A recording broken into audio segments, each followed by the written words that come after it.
नमस्कार, उत्तराखंड बुलेटिन में आप सभी का स्वागत है। मैं हूं आपके साथ दिशा शर्मा। आइए उत्तराखंड की तमाम खबरों पर एक नजर डालते हैं। सबसे पहली खबर चमोली से। जनपद चमोली के नारायणगढ़ में मकर संक्रांति के पावन अवसर पर आयोजित होने वाले 2 दिवसीय उत्तर नारायणीय कौथिक का काउंटडाउन शुरू होते ही तैयारियों का जो कार्य है वो युद्ध स्तर पर चल रहा है। जीआईसी के खेल मैदान में मुख्य मंच, दर्शक दीर्घा, अतिथि मंच और पांडाल की सजावट की यहाँ पर तैयारियां की जा रही है। मेले में स्थानीय महिला मंगल दल, किशोरी मंगल दल और स्कूली छात्र छात्राओं के सांस्कृतिक कार्यक्रम यहाँ पर आयोजित होंगे। इस बार पम्मी नवल की टीम उत्तराखंड की सुप्रसिद्ध गीत प्रस्तुत करने वाली है। मेले में विजेताओं के लिए आकर्षक पुरस्कार भी रखे गए हैं। इसके साथ ही मेले में सरकारी विभागों के स्टॉल लगाए जाएंगे, जहां लोग विभिन्न जन सुविधा और सरकारी योजनाओं की जानकारी ले सकेंगे। समाज में योगदान देने वाले व्यक्ति, शिक्षक, अधिकारी, छात्र और शहीद सैनिकों के परिजन मंच पर सम्मानित किए जाएंगे। गरीब और असहाय लोगों को भी यहाँ पर सहयोग प्रदान किया जाएगा। चमोली से सुरेंद्र धनेत्रा की रिपोर्ट आपको दिखा रहे हैं। सबसे बड़ी बात 5 साल के बाद फिर से दोबारा इसका आयोजन हो रहा है। लोगों में अपार जोश और उत्साह है। तो 40 महिला मंगल दलों का पंजीकरण अभी तक हो चुका है जो इसमें प्रतिभाग करेंगे, और 14 जो है महिला मंगल दलों ने अपने जो है रस्साकशी के लिए प्रतिभाग के लिए जो है अपना पंजीकरण कर दिया है। इस बार का कार्यक्रम दिव्य और भव्य होने वाला है। और सबसे बड़ी बात है कि जो हमारे क्षेत्र के शहीद परिवार है उनके परिजनों को भी यहाँ पे सम्मानित किया जाएगा। क्षेत्र की जो प्रतिभाएं हैं उनको निखारने का काम इस मंच से किया जा रहा है, उनको भी यहाँ पे सम्मानित किया जा रहा है। और इसमें सबसे बड़ा योगदान हमारे विकास खंड के ब्लॉक प्रमुख हैं। उन्होंने जो है हमें उत्प्रेरित किया कि भाई ये मेला होना चाहिए।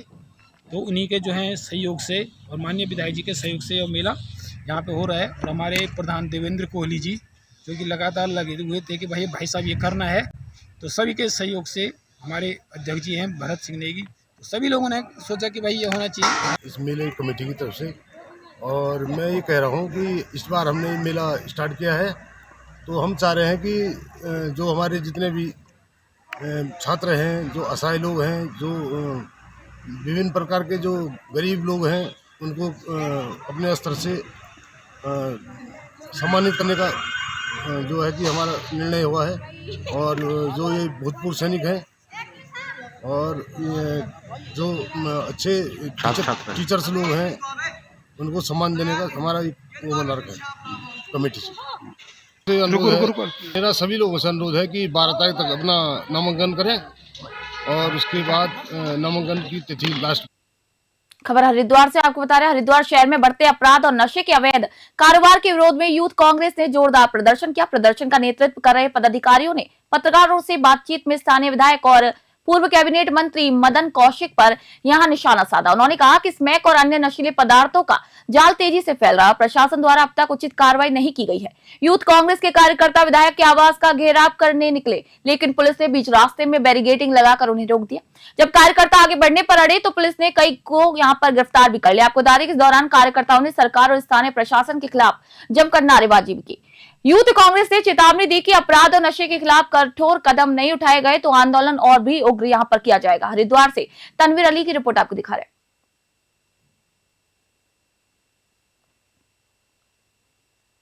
खबर बाजपुर से। मुख्यमंत्री पुष्कर सिंह धामी के खिलाफ आपत्तिजनक नारेबाजी और अर्थी निकालने की घटनाओं को लेकर स्थानीय महिलाओं में आक्रोश है।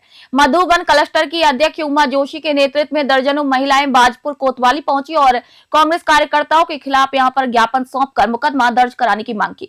उमा जोशी ने कहा कि सोशल मीडिया पर वायरल हुई वीडियो में देखा गया कि कुछ लोग मुख्यमंत्री के संवैधानिक पद का अपमान कर रहे थे और हाईवे पर बिना अनुमति जुलूस और धरना प्रदर्शन कर रहे थे। उन्होंने कहा कि एक राजद्रोह की श्रेणी में आता है और सभी वीडियो रिकॉर्डिंग उनके पास सुरक्षित है। महिलाओं ने पुलिस से अनुरोध किया कि ऐसे कृत्यों में शामिल लोगों के खिलाफ कानूनी कार्रवाई सुनिश्चित की जाए। वहीं पुलिस ने ज्ञापन प्राप्त कर मामले की जांच शुरू कर दी है। बाजपुर से सलीम रजा की रिपोर्ट आपको दिखा रहे हैं।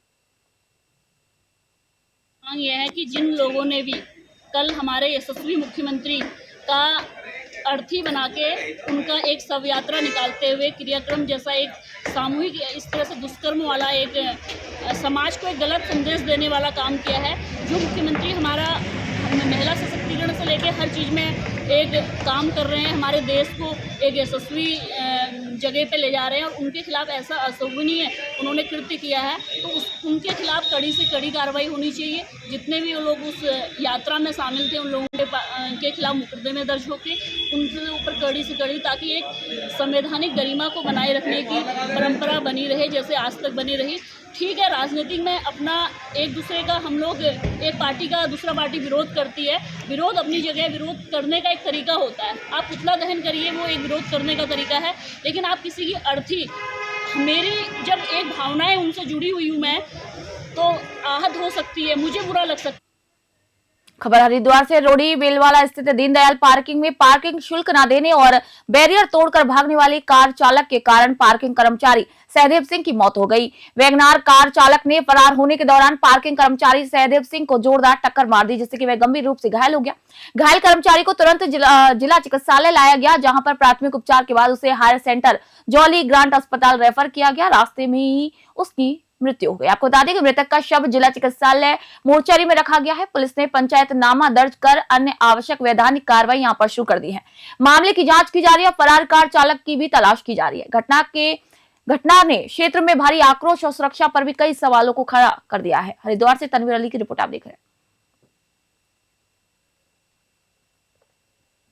हरिद्वार में वीआईपी प्रकरण में सरकार द्वारा सीबीआई जांच की सिफारिश किए जाने के बावजूद कांग्रेस इसे अपर्याप्त मान रही है। इसी को लेकर शनिवार को हरिद्वार के लालडांग में कांग्रेस ने न्याय यात्रा निकाली। इस दौरान पूर्व मुख्यमंत्री हरीश रावत ने पैदल यात्रा में शामिल होकर जनता को संबोधित किया। जनसभा में हरीश रावत ने कहा कि बेटी को न्याय दिलाने के लिए कांग्रेस लगातार संघर्ष कर रही है और यह आंदोलन केवल श्रेय लेने के लिए नहीं है।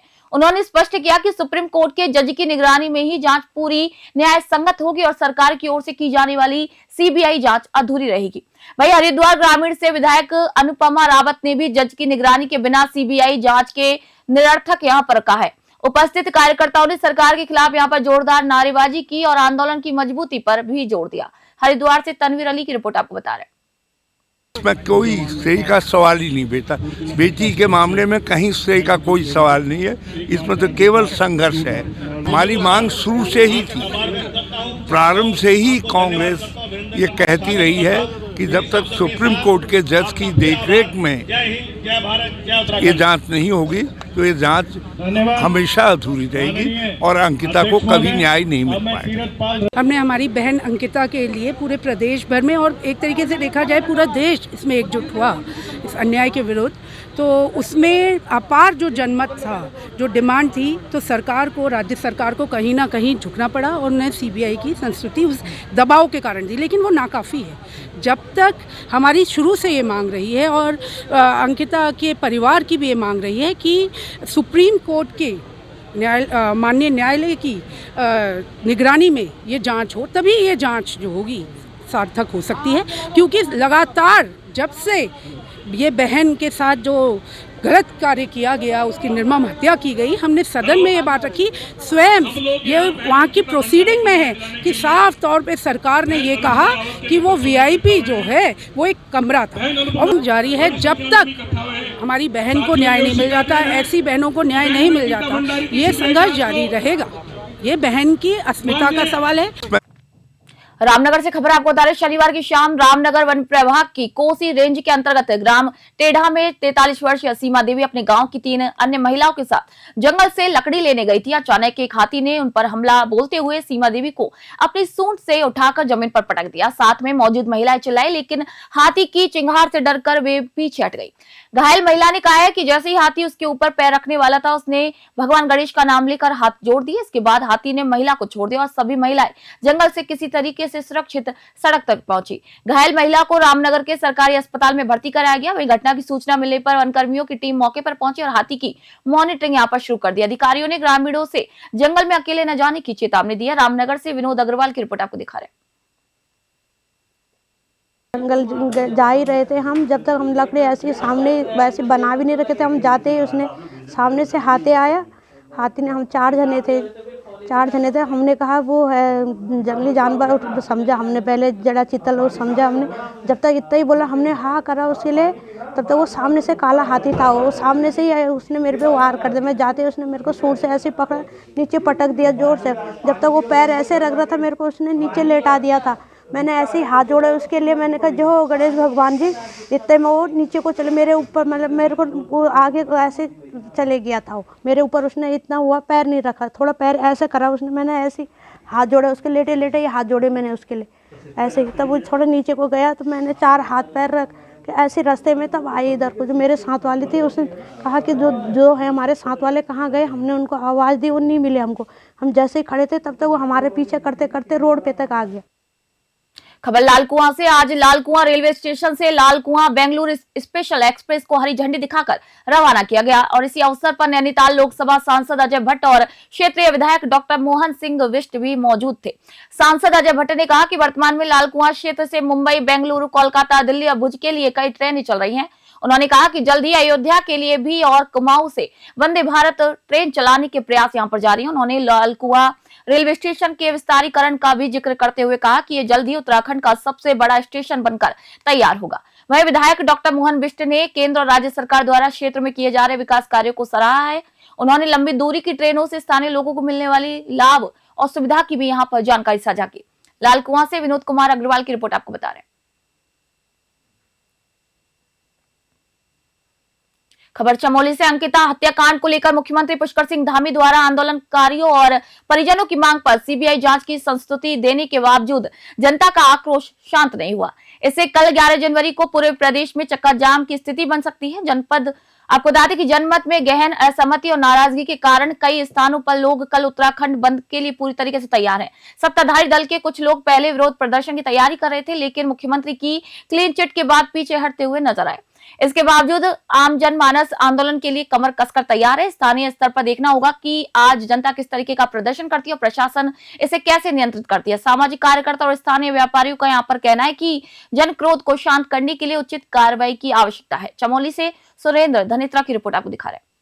11 जनवरी है। 11 जनवरी को उत्तराखंड बंद होने का जो आह्वान किया गया है, हम चाहते हैं कि पूरे व्यापार संघ और पूरा जो टैक्सी यूनियन है, सभी से निवेदन है कि अंकिता को न्याय दिलाने के लिए पूरे उत्तराखंड में उत्तराखंड बंद है। उसी सिस्टम के जरिए, उसी के जरिए हम सब लोग अंकिता को न्याय दिलाने के लिए कल कुलसारी, थराली, रामगढ़, कर्णप्रयाग, ग्वालदम, देवाल और पूरा चमोली में सबसे निवेदन करते व्यापार बंधुओं से कि अंकिता को न्याय मिले। और साथ में हमारा ये भी हम लोगों का कहना है कि अंकिता हत्याकांड की जो जांच हो वो सीबीआई के अंडर में हो, सीबीआई के द्वारा हो और वो सुप्रीम कोर्ट के जो जज हैं, सुप्रीम कोर्ट के जज के निगरानी में हो।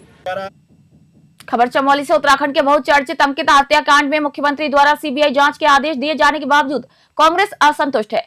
कर्णप्रयाग में आयोजित पत्रकार वार्ता में बद्रीनाथ विधायक लखपत बुटोला ने कहा कि सीबीआई जांच किसी हाईकोर्ट के सिटिंग जज की देखरेख में होनी चाहिए। उन्होंने चेतावनी दी कि यदि उचित कार्रवाई नहीं हुई तो कांग्रेस जनता के साथ मिलकर आंदोलन करेगी। उन्होंने कहा कि सीबीआई जांच का फैसला 3 महीनों के भीतर आना चाहिए और तब तक भाजपा को उन 2 नेताओं को पार्टी से निष्कासित करना चाहिए।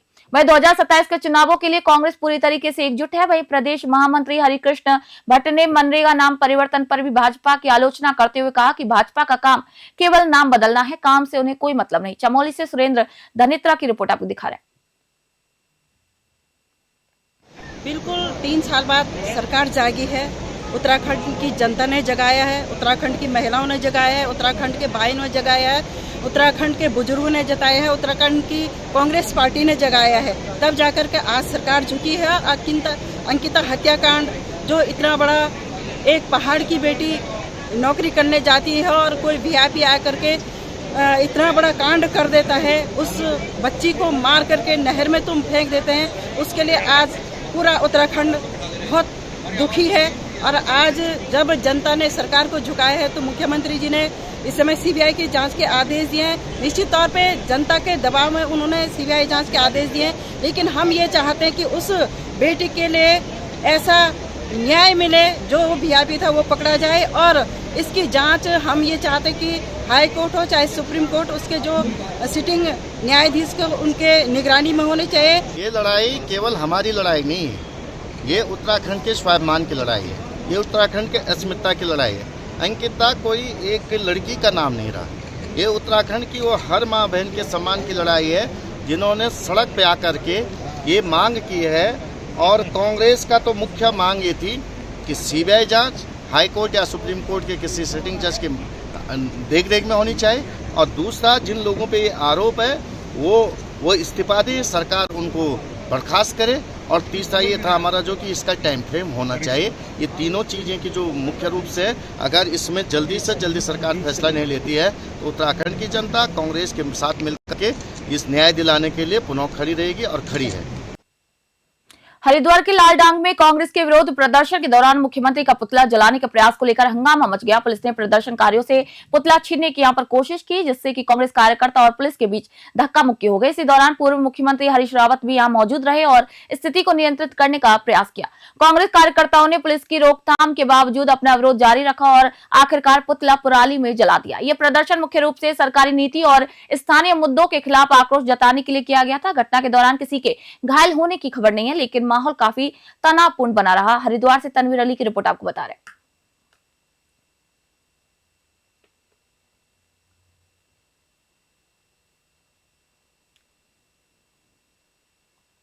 उत्तराखंड बुलेटिन में फिलहाल इतना ही। देश दुनिया खबरों के लिए देखते रहिए न्यूज़ 21। मैं निशा शर्मा फिलहाल आप सभी से इजाजत चाहती हूँ।